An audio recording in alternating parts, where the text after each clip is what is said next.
যুদ্ধের পর প্রথম বড় কূটনৈতিক অগ্রগতির ইঙ্গিত মিলেছে যুক্তরাষ্ট্র ও ইরানের আলোচনায়।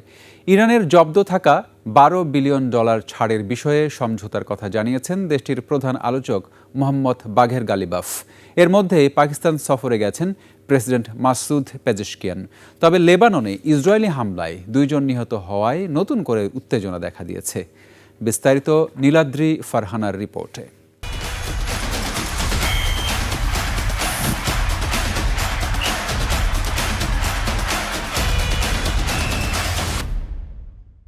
সুইজারল্যান্ডের কাতার ও পাকিস্তানের মধ্যস্থতায় হওয়া যুক্তরাষ্ট্র ইরান আলোচনায় 60 দিনের একটি রোড ম্যাপে সম্মত হয়েছে দুই পক্ষ। ইরানের প্রধান আলোচক মোহাম্মদ বাঘের গালিবাফ জানিয়েছেন, প্রথম ধাপে দেশটির জব্দ থাকা $12 বিলিয়ন ছাড়ের বিষয়ে সমঝোতা হয়েছে। তিনি আরও বলেছেন, আলোচনার অগ্রগতির ভিত্তিতে আরও $12 বিলিয়ন ছাড় হতে পারে। আর চূড়ান্ত চুক্তি হলে নিষেধাজ্ঞা শিথিলকরণ ও মুক্ত হওয়া সম্পদের পরিমাণ $50 বিলিয়ন পর্যন্ত পৌঁছাতে পারে।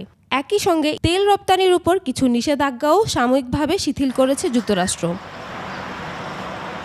তবে আলোচনা চলাকালে নতুন বিতর্ক তৈরি হয়েছে পারমাণবিক পরিদর্শন নিয়ে। মার্কিন প্রেসিডেন্ট ডোনাল্ড ট্রাম্প দাবি করেছেন, ইরান সর্বোচ্চ পর্যায়ে পারমাণবিক পরিদর্শনে রাজি হয়েছে। পাশাপাশি তিনি বলেছেন, হরমুজ প্রণালীতে জাহাজ চলাচল অব্যাহত থাকবে।